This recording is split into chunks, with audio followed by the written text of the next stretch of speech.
Emma wasn't talking.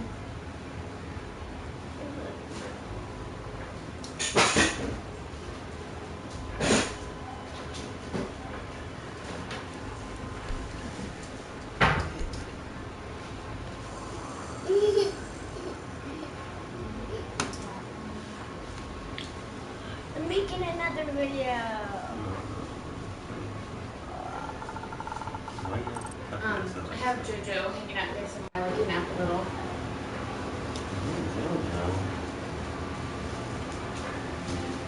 JoJo.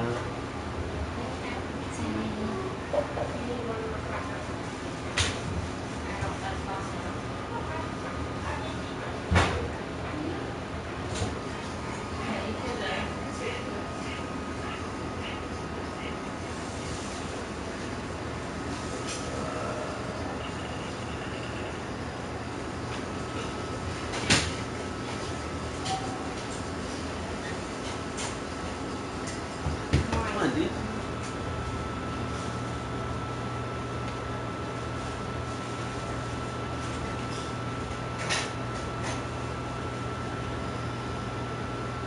Dada, is only Tyler going to the school? Maybe, I don't know why. I'm going to stay here. I'm staying with my dad. We're only going to probably the Dollar General, right, babe? What store you want to go to, babe? Well, how much do we have? Like $25? 25? Yeah. Either that or Walmart will be cheaper. We have to get like PBJ bread. Honestly, it may be cheaper to go to Walmart. The bread and stuff. Yeah, give me a few. I'll look online before you go. But I want to get the cheapest prices since we're kind of limited. But well, I guess it doesn't matter too. Yeah, we could go to Dollar G. That's fine. Cause then we get food stamps like what, day after tomorrow? Yeah. Okay. Yeah. We do have dollar Pop-Tarts there. Yeah. What? They have cheap bread there, and then milk is cheap. Well, are you going by yourself? Yes. Or not. I don't know. Okay. I need to get out of the house today. You go. Like before I drive myself crazy. So either I can go, or if we could go for a drive later, or You can something. go. Okay. You can go. To the store. I get nervous though when we're so limited on money. I get very, very, very anxious to shop. I mean, are we doing anything today? Yeah. Lingerie. When are you doing that?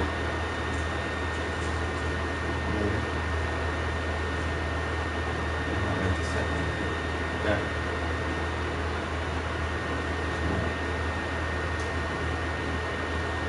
We're gonna do it. We're gonna do it to do it, right?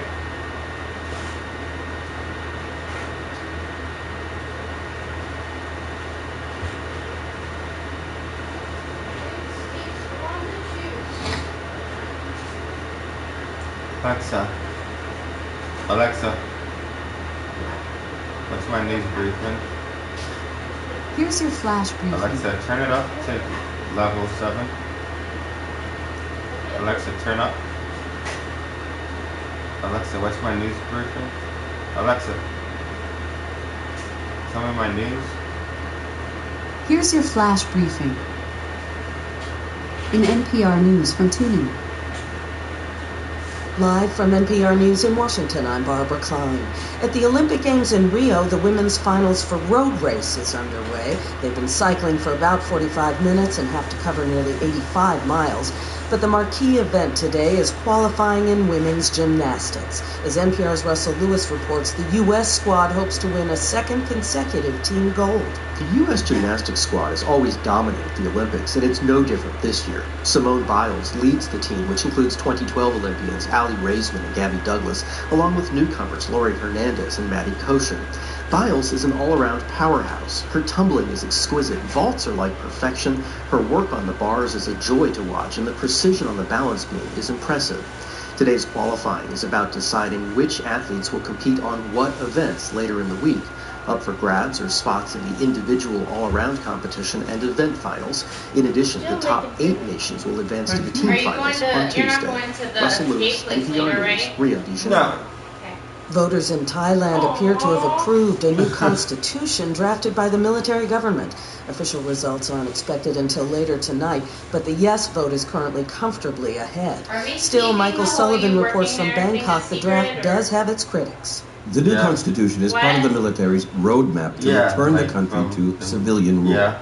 But critics say it enshrines the role of the military in politics for at least the next decade, with future governments controlled by appointed, not elected officials. The Constitution also calls for a lower and upper house, with the latter appointed by the military. 6 seats in the upper house will also be reserved for military leaders.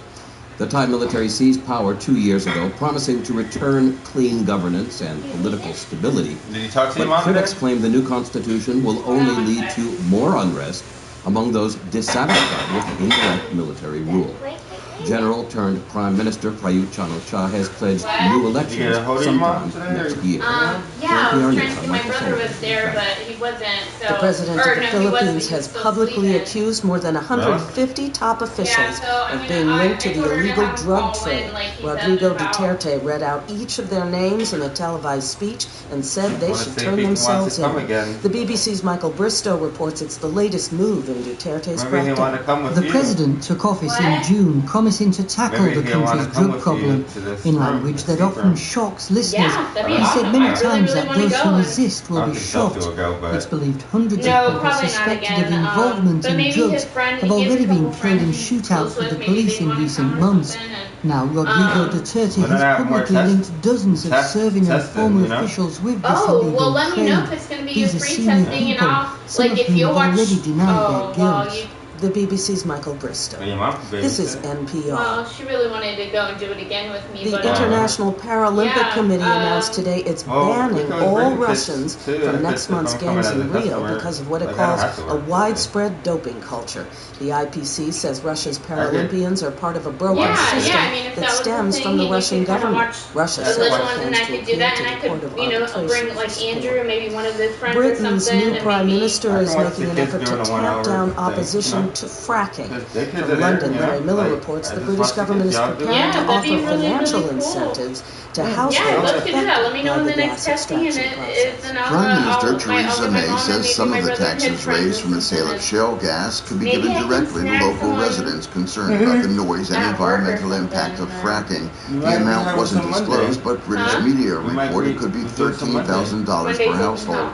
May says she wants to make sure individuals benefit personally from the government's economic decisions. Anti-fracking campaigners describe the move as bribes. So far, only one well has been fracked in Britain, but that was abandoned when it triggered an earth tremor and a moratorium was imposed.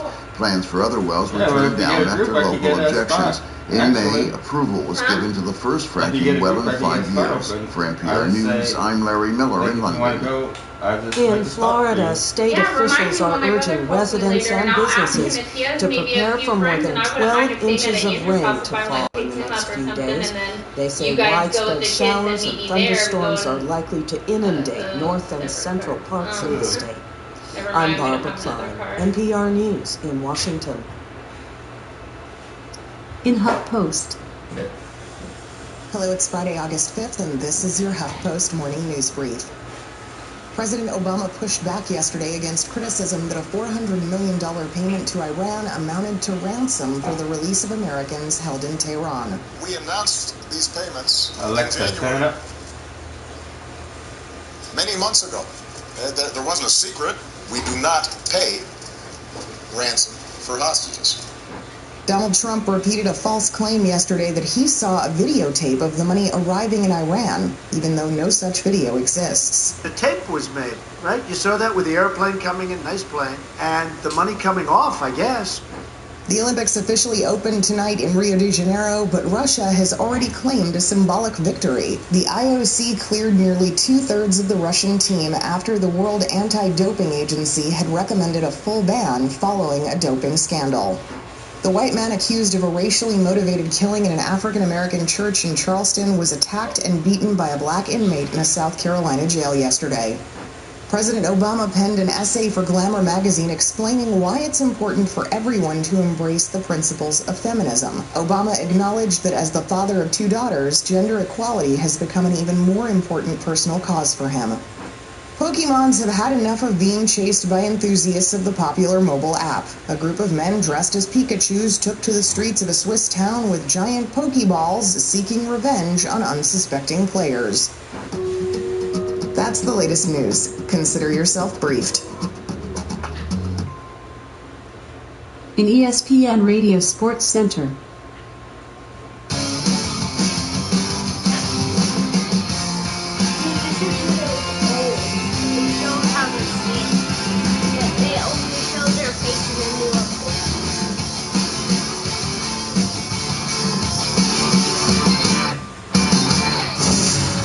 ESPN Radio Sports Center.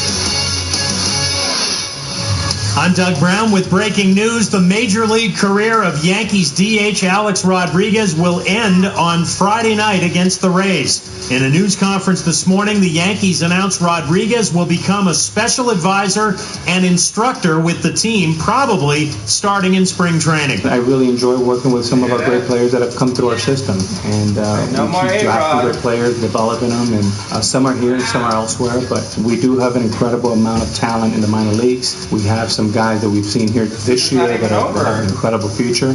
And the Yankees are excited, and I'm excited. And the other thing is, when you go down in rehab assignments, you get to meet these kids, I'm invested in these kids. Rodriguez is under contract through next season and will be paid the $27 million he is owed. At the Olympics today, Michael Phelps will swim for his first medal of these games in the 4x100 freestyle relay. Katie Ledecky swims in the 400 free. The U.S. women's basketball team opening pool play with a huge win against Senegal in the final seconds. The U.S. leads 121-53. In all, 14 gold medals on the line today in Rio. History on the PGA Tour today in Connecticut. 46-year-old Jim Furyk just shot a 58 in the final round of the Travelers Championship. It's the lowest round in Tour history. 10 birdies and an eagle from the fairway. He finishes the tournament at 11 under par. That's 4 shots behind the leader, Daniel Berger. Before this, there had been 6 rounds of 59 in Tour history, the most recent one by Furyk 3 years ago. So he becomes the first Tour player to put up 2 rounds in the 50s. NASCAR racing today on the road course at Watkins Glen, New York. Carl Edwards will be on the pole. Kyle Larson will join him on the front row. And Jeff Gordon, driving again for Dale Earnhardt Jr., will start 21st. But it is fun doing it again, knowing a little more. This is a tough day. Oh, I love this game. I love this team. And today, I'm saying goodbye to both. Continuing coverage plus reaction from Mike and Mike, Monday morning at 6 Eastern on ESPN Radio and ESPN2. Alexa, play 620 WDAE. 620 WDAE from iHeartRadio. Pack 16, Big 16, which is just, Alexa, turn it up. That stupid six anyway with the G, right, so that'll fit. And the SEC and the ACC, thankfully for them, don't have numbers. Right. So those, I think those will be the 4 conferences at the end of the maybe USF will get in the SEC. Well, you can go to the Dollar General. A poll came out yesterday, coaches poll. Somebody voted Tennessee #1, by the way. I'm sure it was Ron. Ronnie Reagan's not a coach, right? He doesn't get a vote for it. Tennessee got a first place vote, but they're not first overall. Alabama #1 in the country in the coaches poll. Clemson #2, Oklahoma #3. FSU coming in at #4, and Ohio State #5. Florida 25. I was a little surprised by that. I thought they would be a little bit higher. I know last season ended on a pretty down note, and they couldn't score at all. I got 3 words for you. Luke Del Rio. That might be it. That might be it, because last year they had no quarterback. I just thought Treon Harris leaving would bump them up a spot or two in the AP poll or the coaches poll, except the AP poll. But 25, a little bit low. I thought. I think they are a top 25 team. Also, before we move on, I want to send out